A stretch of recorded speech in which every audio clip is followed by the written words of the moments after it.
Hello students, welcome to my channel smart study. उम्मीद करती हूँ आप सब लोग अच्छे होंगे।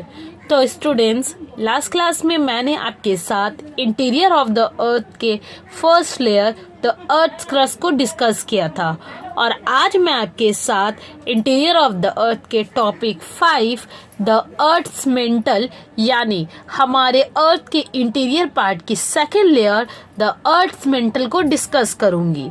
लेकिन स्टूडेंट्स, वीडियो स्टार्ट करने से पहले आपसे एक छोटी सी रिक्वेस्ट है।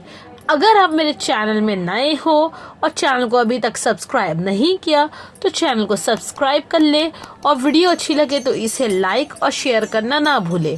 तो आइए स्टूडेंट्स, मैं आपका और ज़्यादा टाइम ना लेते हुए आज की अपने वीडियो की शुरुआत। स्टूडेंट्स, हमारे अर्थ का जो फर्स्ट लेयर है वो द अर्थ क्रस्ट है और हमारे अर्थ के इंटीरियर का जो सेकेंड लेयर है वो द अर्थ मेंटल है, जिसको हम लोग मेंटल भी कहते हैं। तो देखिए हमारे अर्थ का सेकेंड लेयर कैसा है।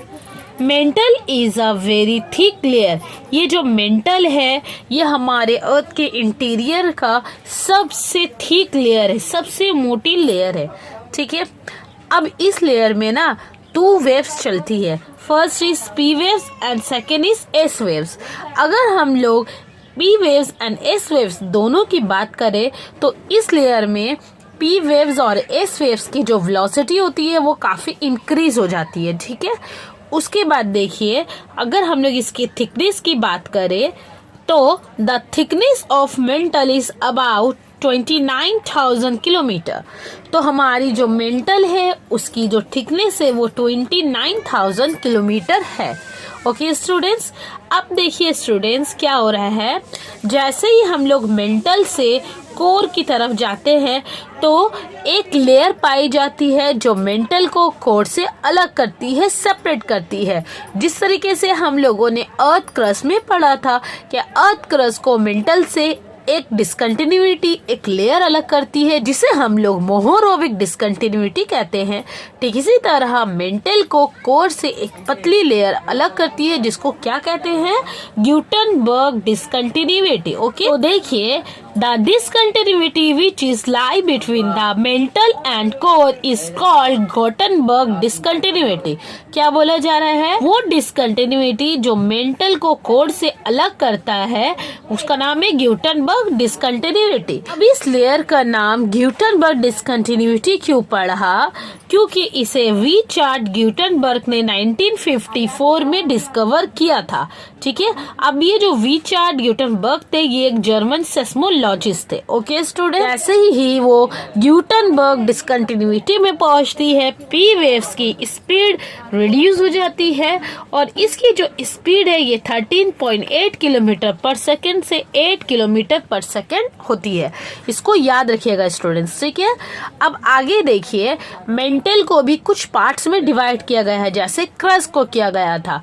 तो देखिए mental is divided into 2 parts. Mental को 2 पार्ट्स में डिवाइड किया गया है। Okay, first is upper mantle and second is lower mental. ठीक है, अपर मेंटल की जो थिकनेस है वो है 100 किलोमीटर से लेकर 1700 किलोमीटर, जबकि लोअर मेंटल की जो थिकनेस है वह है 1700 किलोमीटर से लेकर 2900 किलोमीटर। ओके स्टूडेंट्स, हम लोग इन दोनों लेयर की डेंसिटी की बात करें तो अपर मेंटल की डेंसिटी है 3.1 से लेकर 4.7 और लोअर मेंटल की डेंसिटी है 4.75 से 500। ओके, उसके अलावा देखिए its upper part up to a depth of about 300 kilometer to 400 kilometer is known as asthenosphere। अब देखिए क्या बोला जा रहा है कि मेंटल की जो अपर पार्ट है ना, ठीक है, जिसे हम लोग अपर मेंटल कहते हैं, उसका 300 किलोमीटर से लेकर 400 किलोमीटर का जो लेयर है उसको हम लोग बोलते हैं एस्थेनोस्फेयर। ओके, अब ये एस्थेनोस्फेयर क्या है।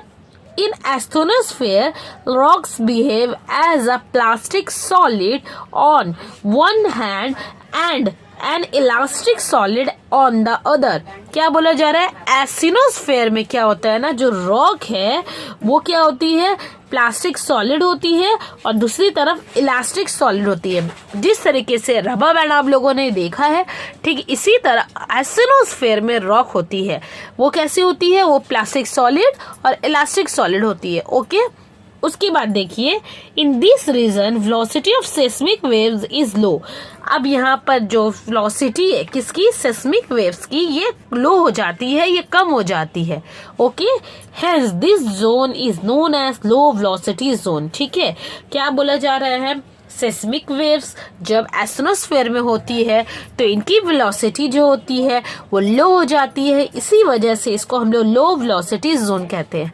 अब ये लो वेलोसिटी जोन कितने किलोमीटर से स्टार्ट होता है, ये 100 किलोमीटर से लेकर 200 किलोमीटर तक होता है एस्ट्रोस्फेयर के। समझ में एस्ट्रोस्फेयर क्या है। अब आगे आइए, below the asthenosphere lies a translational zone in between 400 km and 650 km। क्या बोला जा रहा है कि एस्थेनोस्फेयर का 400 किलोमीटर से लेकर 650 किलोमीटर का जो पार्ट है, जो हिस्सा है, वो क्या है, वो एक ट्रांजिशनल जोन है। ठीक है, जो क्या करता है, जो अपर मेंटल एंड लोअर मेंटल को एक दूसरे से सेपरेट करता है। ठीक है, ये ध्यान में रखिए कि अर्थ क्रस्ट और मेंटल को एक लेयर अलग करता है, जिसको हम लोग मोहोरोविक डिस्कंटिन्यूटी कहते हैं। मेंटल को कोर से एक लेयर अलग करता है, जिसको हम लोग ग्यूटेनबर्ग डिस्कंटिन्यूटी कहते हैं। ठीक इसी तरह जब मेंटल को दो पार्ट्स में डिवाइड किया गया, upper mantle and lower mantle, इन दोनों को एक दूसरे से जो लेयर सेपरेट करता है उसका नाम क्या है, उसका नाम है ट्रांजिशनल जोन, जो 400 किलोमीटर से लेकर 650 किलोमीटर तक स्प्रेड में फैला हुआ है। ओके, इसके अलावा अगर हम लोग मेंटल की फिजिकल स्टेट की बात करें तो ये इलास्टिक एंड प्लास्टिक मटेरियल्स के स्टेटस में होता है। ठीक है स्टूडेंट्स, तो यहाँ तक समझ में आया। तो स्टूडेंट्स, आज हम लोगों ने क्या पढ़ा, आज हम लोगों ने फिजिकल ज्योग्राफी के इंटीरियर ऑफ द अर्थ के topic number 5 the earth's mantle को अच्छे से पढ़ा। तो स्टूडेंट्स, नेक्स्ट क्लास में मैं आपके साथ इंटीरियर ऑफ द अर्थ के 3rd लेयर कोर को पढ़ाऊंगी। तो आज का मैं सेशन ही खत्म करती हूँ। अगर आपको टॉपिक से रिलेटेड कोई क्वेश्चन या क्वेरीज है तो आप मुझे नीचे कमेंट में लिखना, मैं इसका आंसर ज़रूर दूंगी। तो मैं मिलती हूँ आपसे अपने अगले वीडियो में, तब तक जानकारी हासिल करते रहे, पढ़ते रहे। थैंक यू, अल्लाह हाफिज़।